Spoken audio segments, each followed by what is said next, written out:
Thank you so much. Thank you to the organizers for inviting me, and Katerina, thank you so much for jumping on the occasion of keeping me here longer than anticipated. I did have a few hiccups while coming here, actually quite a big hiccup, and I thank Bill and his amazing daughter Iris for loaning me their MacBook so that I could redo my slides because my laptop broke down. So what you see is a lot of nice introspection this morning while seeing the sea and having iced espresso. So this is going to be fun.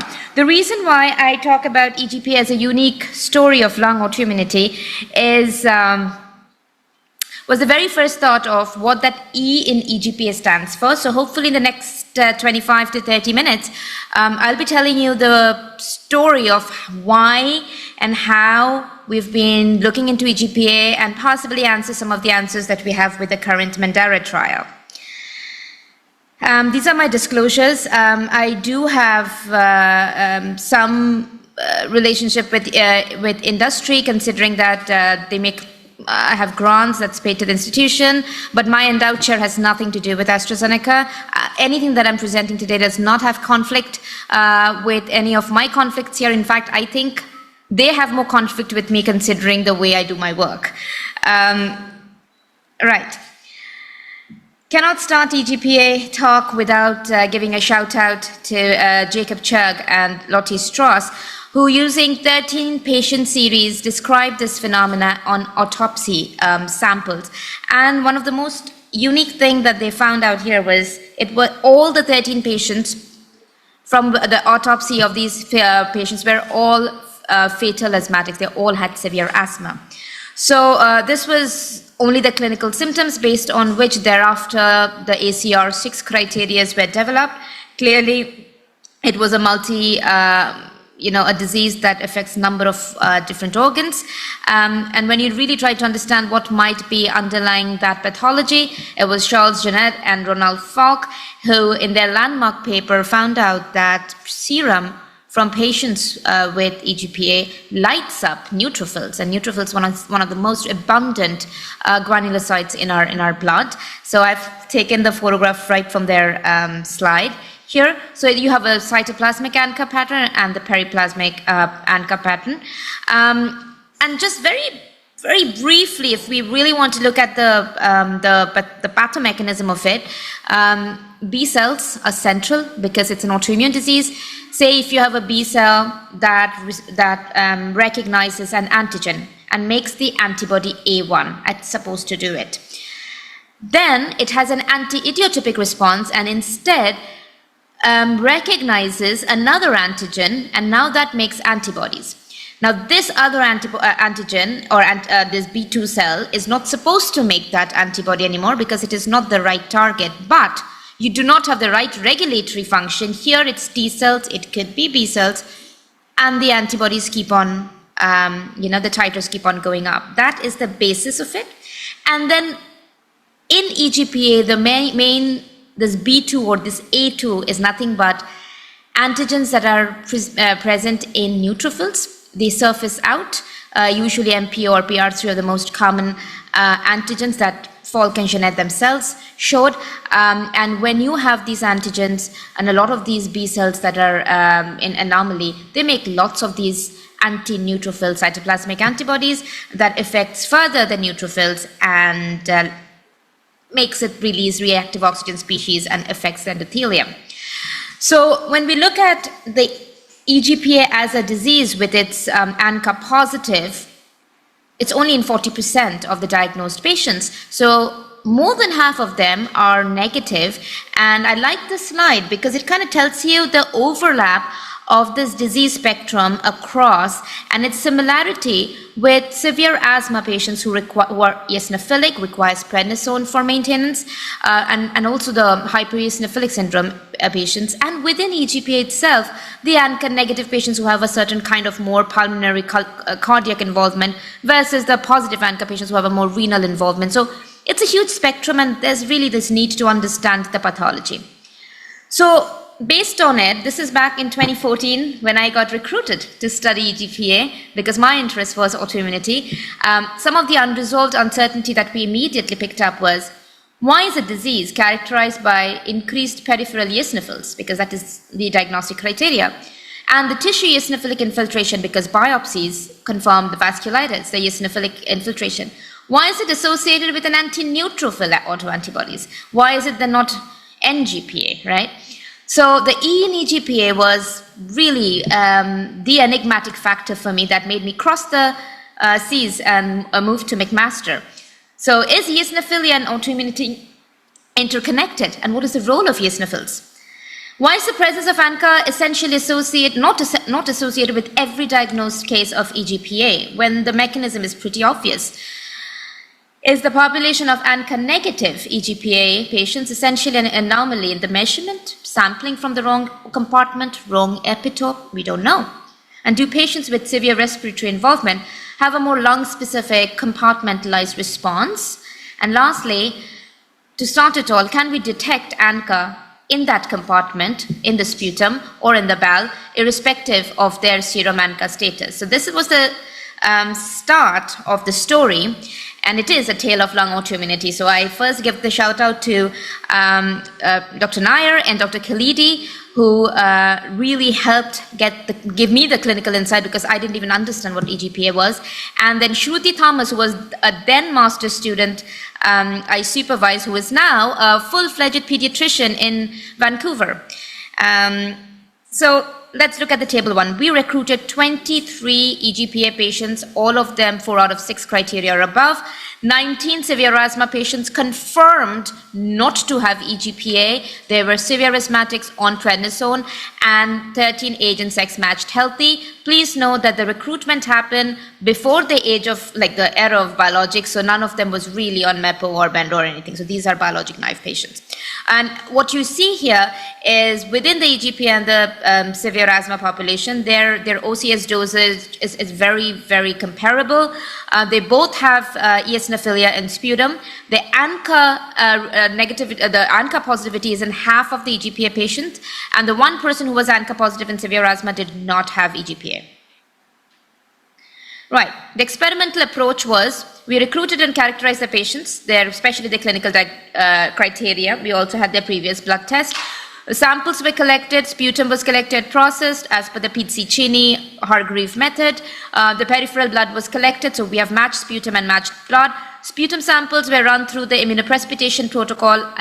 You can do it without the need for it, but I specifically wanted to be very, very careful because sputum has so much other stuff in it that we precipitated out the immunoglobulins to see the clean, if there is anything, any autoreactivity.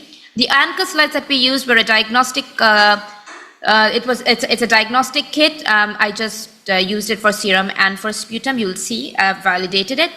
And of course, we did an ANA slide check for false positive. So to this audience, maybe I don't need to go so clearly into this, but we know that C-ANCA and the P-ANCA can be based on the fixation method, formalin and ethanol. And since I did not know if I'm going to find ANCA or I didn't know what I'm going to see in sputum, I found that it was necessary that I look at both the fixation method, and on top of that I had ANAs done as well, just to make sure I can reject any false positive, because I'm showing you this data here because it's very clear that sometimes when you have ANAs in the blood or in the sputum, in the sample, it can give a false positive on your so-called P-ANCA slide. So these are the usual staining patterns. So the first set of data, let me show you. The first line, patient A, serum ANCA positive P-ANCA pattern. Sputum shows ANCA. Second patient, serum ANCA negative, sputum shows ANCA.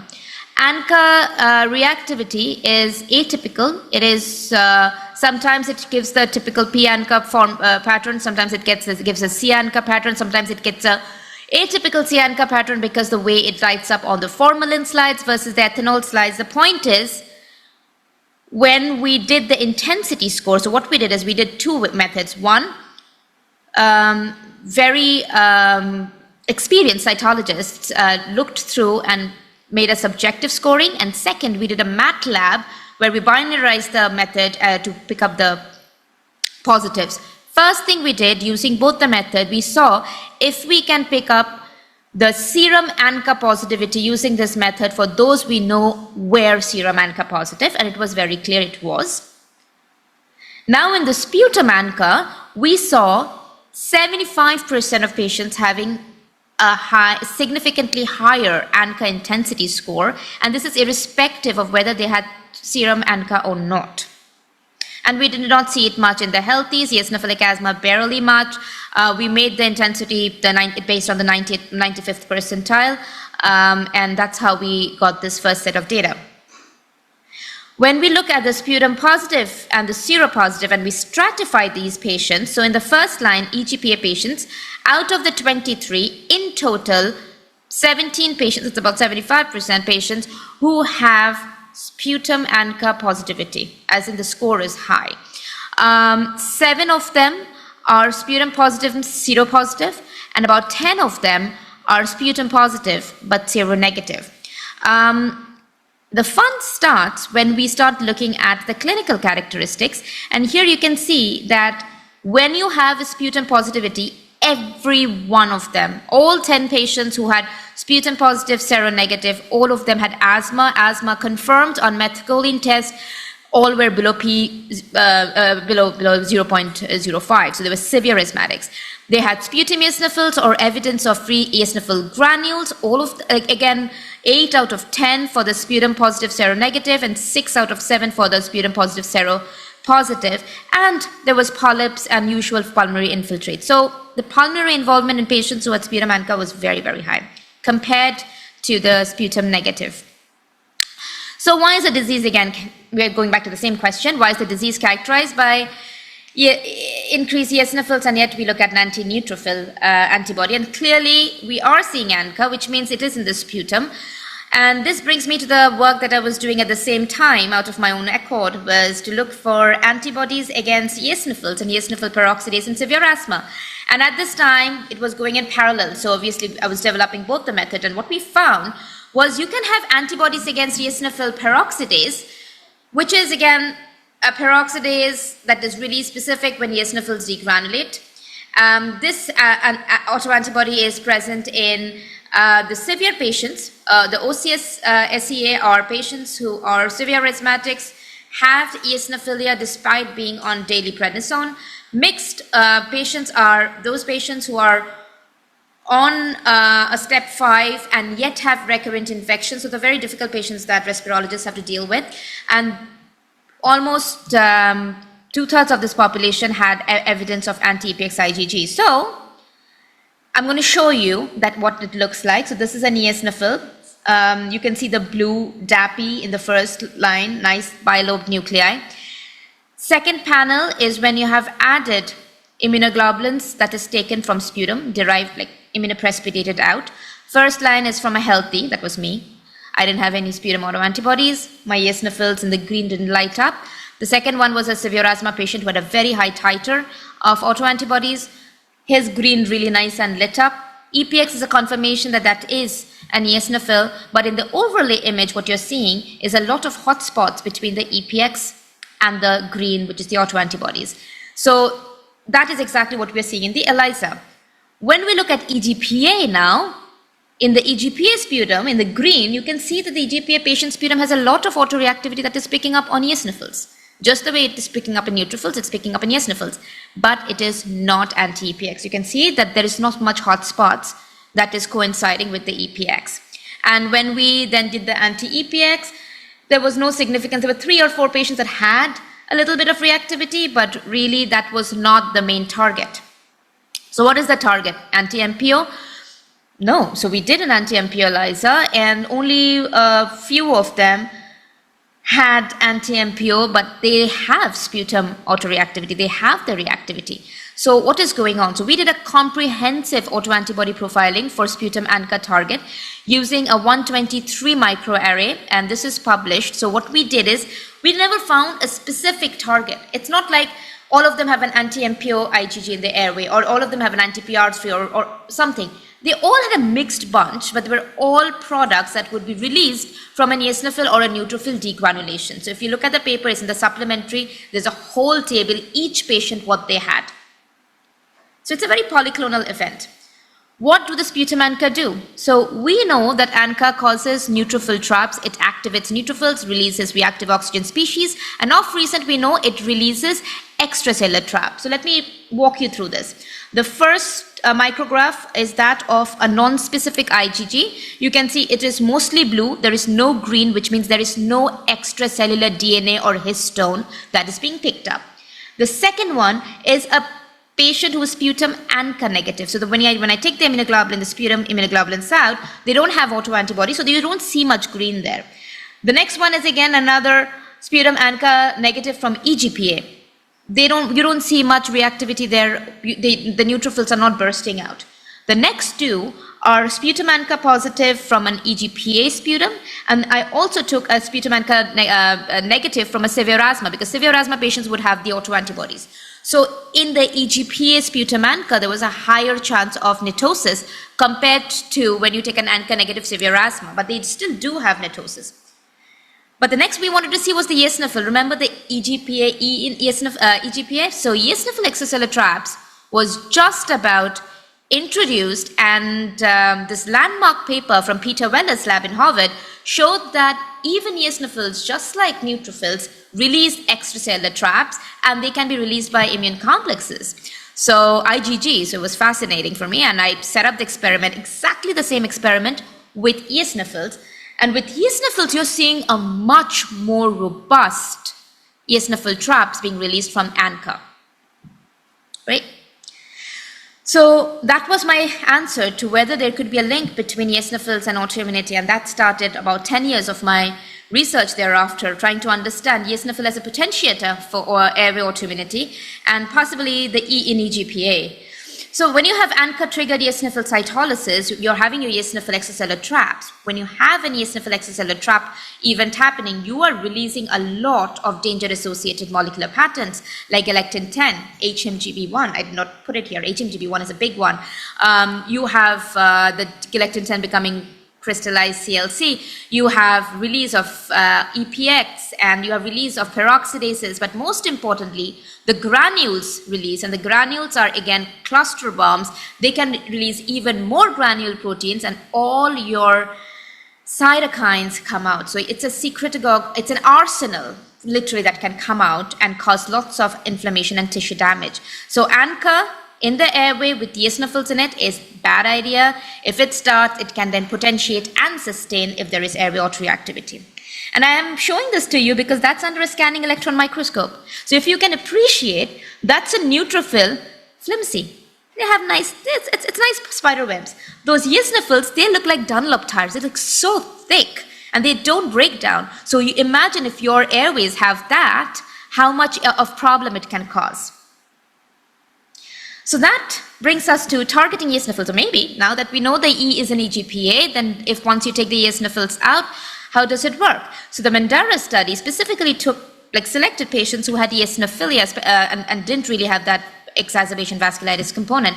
So in that patient set, it was a non-inferiority trial going for mepolizumab, which is an anti-IL-5 neutralizing antibody, and you had the anti-IL-5R, which is ADCC handy, which means it can take any cell that has an IL-5 receptor, bind to it, trigger a ADCC, basically kills any cell that has an IL-5 receptor. So it's very, very good at dampening the T2 response. So it'll kill basophils, eosinophil progenitors, ILC2s that has IL-5 receptor. So it is very good at taking the T2 response out. And mepolizumab at 300 is very, very effective at taking the IL-5 out, which is known to be an orchestrator for eosinophil biology. And indeed, both the drugs, this was a non-inferiority trial, both the drugs reduced blood eosinophils. The percentage of patients receiving remission at both week 36 and 48 were comparable between the two groups. And relapse, so I'm going to come to, the reason why I picked this up is for a reason. So when we look at the relapse data, and the relapse was defined as presence of one of the following, either active vasculitis or asthma symptoms, especially ACQ6, which means lung function is involved in that, and active nasal disease based on SNOT-22 or any one of the questionnaires. And that had to lead to an increase in maintenance, or increase in prednisone or a dose of increasing the immunosuppressives, possibly azathioprine, or hospitalization. And in this, again, there was no difference between mepolizumab and benralizumab when it comes to percentage of patients and the time it took to the first relapse. Okay, no difference. But this is the data set that I like, because this is now when it starts showing the difference between the two drugs. It targets the IL-5 signaling, but is there a difference? Because both of them have different mechanisms of action. So in this study, what they did was they looked at the time to first remission on benralizumab and mepolizumab. So the adjusted percentage of patients with remission of glucocorticosteroids. So rheumatologists usually use less than 4 milligrams to be the remission rate. But here, what Mike did was Mike wanted to see, can we take them off completely? So BVAS has to be 0 while they are completely off the glucocorticosteroid. And how long do they stay in remission? How long does it sustain? So the first graph here shows that benralizumab is slightly superior than mepolizumab in managing the time to first remission, and this is about 1.55 is the HR. It doesn't really give you a p-value there, but the interesting bit is when you adjust the percentage of patients with remission completely off glucocorticosteroid, it is 23% for Benra and 11% for Mepo, which gives you a p-value just making it 0.04. Further on this paper, what they did is, this is a bit of a confusing plot, but it's very interesting. What now they have done is they have tried to stack patients based on the total accrued remissions, on how long they could sustain that remission for how long. So, which basically means that 51% patients on benralizumab could get remission for only at time 0, and 64% of patients on mepolizumab could. So there is a difference there.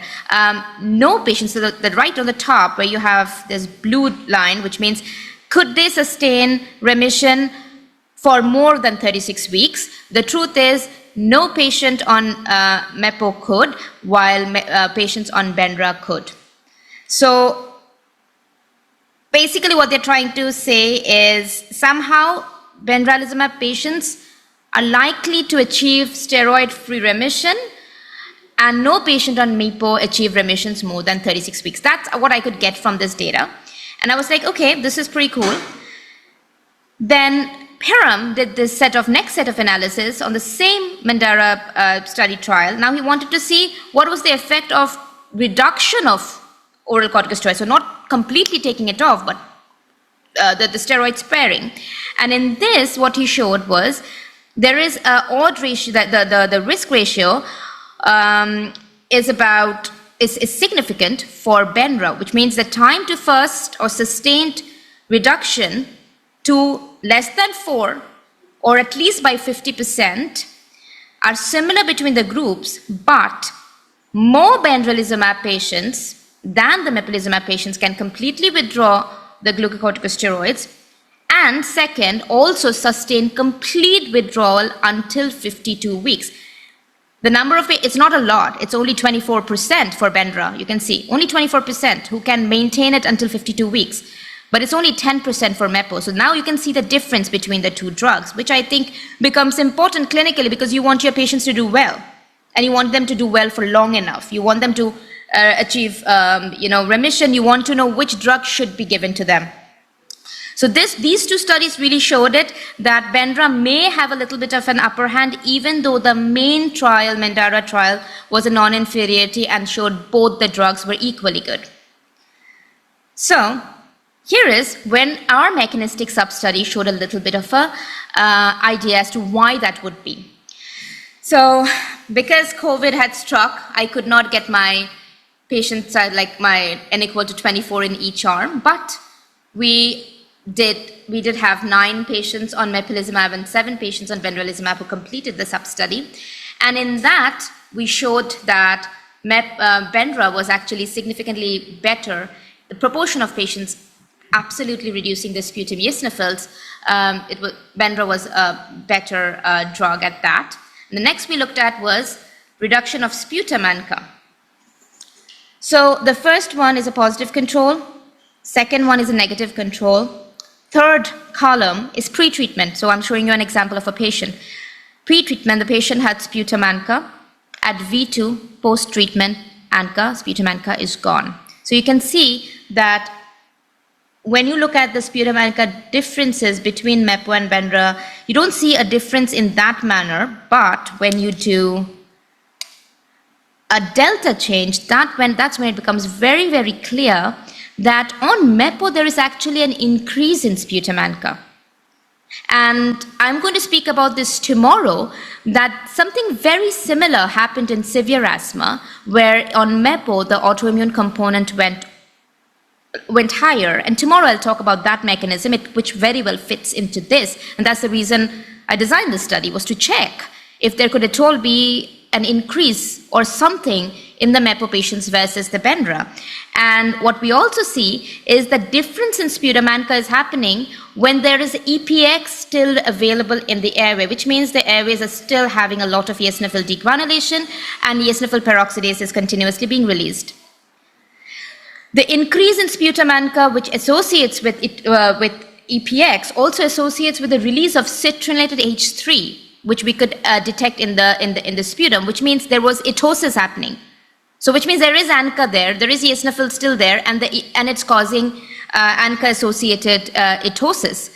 And here is the really interesting bit. Because we had already started looking at B cells and T cells, we saw that there is an atypical B cells. If rheumatologists were here, they'll pick this up. DNB cell is an atypical B cell, highly associated with number of rheumatological symptoms, right from lupus to rheumatoid arthritis and the AAVs and the ANCA-associated vasculitis. So citrullinated H3 in the sputum, which is a marker for etosis, correlates with double negative B cells.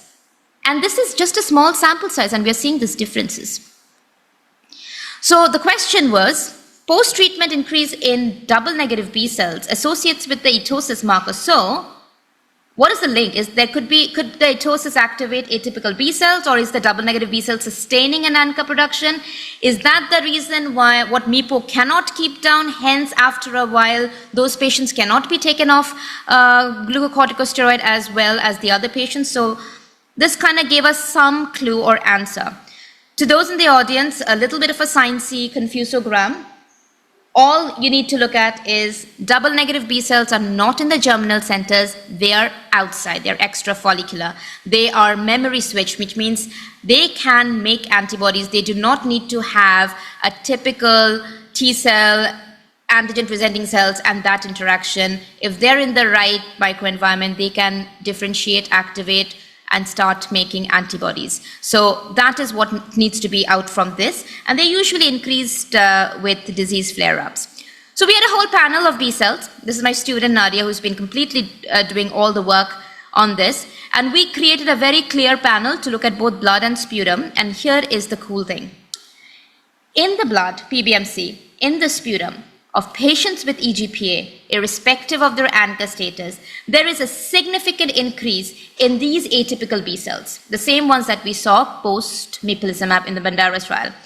These patients, when they have this kind of DNB cells, they are the ones who are ANCA positive, or they have a higher ANCA titer. Okay, super interesting. So what is going on? We know from lupus that netting neutrophils that release a lot of CpG, which is a TLR9 agonist, can activate these B cells, these double negative B cells. We know we have both netosis and etosis in the airway now. So we designed an experiment, and this is what I do at my end, is doing these bench experiments because I don't do it in mouse. We took autoantibody, so the first one, we took autoantibody, plasma rich, we plated it. We created etosis and netosis. We then added either a healthy or a patient's blood. And then we looked at how that B cell in that blood changes when you have etosis or netosis. And I promise you this is my last slide. So I can confirm etosis happens when you do it that way. So on your y-axis, you have the double negative B cells that we're talking about. This is a double negative B cell when it is kept in this cocktail that keeps it nice and healthy and happy. When you add a CpG, which is a TLR9 agonist, there is an increase in these double negative B cell. Now I'm doing the same thing. A clinically relevant source of CpG is the etosis, the ETS. You have the same effect. You have a signal that gets these B cells within 48 hours to become these double negative B cells. What else does it do? These double negative B cells now start producing this CD11C+, which is the double negative 2 B cells, which are autoreactive in nature. Plus, they upregulate the TBET, which really makes it super autoreactive, which means by the way, I can just take these cells, put this in media for 6 days, they start making antibodies, we have ELISpot data. But what is also happening, same population, it's PBMCs, right? So there you have the CD5 B cell population that makes IL-10. When you have CpG, it reduces. So in general, we are supposed to have an increase in these B regulatory cells to make more IL-10 as a part of homeostasis. But what it happens when you have ETS, when you have etosis, the CpG from the clinically relevant trigger, that part of regulatory mechanism is gone. So now you're having an airway where you have ANCA, which is, you have eosinophils and neutrophils, you have ETS and NETs and all these CpG and everything coming out, you have lymphocytes that's being tracked in, and these lymphocytes can now activate to become these autoreactive rich B cells, which are extrafollicular and make their own antibody. And we are not giving them anything to take care of that. So maybe that is what is going on, that you give them an anti-IL-5, you're taking eosinophils, you're minding the business of taking the eosinophils out, but this pathway is very much active in these patients. So the key takeaway message, I hope you could, I could a little bit convince you. I'll be by the pool to convince more. Sputum ANCA is present in 75% of EGPA patients, irrespective of the serum ANCA status. Sputum ANCA, like serum ANCA, triggers netosis, which is a known pathology in vasculitis. Sputum ANCA triggers netosis and etosis, and these two are beyond the mechanisms of anti-IL-5 biologics. Benra, which is the anti-IL-5 receptor biologic, reduces sputum eosinophils and sputum ANCA more effectively compared to MEPO, that is based on our sub-study from the Mandara trial, and more effective in sustaining remission and GCS reduction as per the post-hoc analysis. So there is the connection there. Increased sputum ANCA post-therapy is associated with markers of etosis and the atypical B cells that can sustain autoreactivity. And atypical B cells, like the ones that have the CD11C, they're increased in patients where there is evidence of ANCA, whether in the blood or in the sputum. So with that, I'd like to acknowledge a lot of people in relation to this work. It takes a village to even get concepts and get it working and together. But most importantly, Nadia, Shruti, Brian, people from my lab who did all the work, and Dr. Khalidi, Dr. Nair, Dr. Paige Lacey, Dr. Uweki, they all were very, very pivotal in getting the concept of eosinophil traps and etosis. So thank you again. I'll have more questions I know than I can answer, but hopefully tomorrow's talk will help a little bit too. Thank you.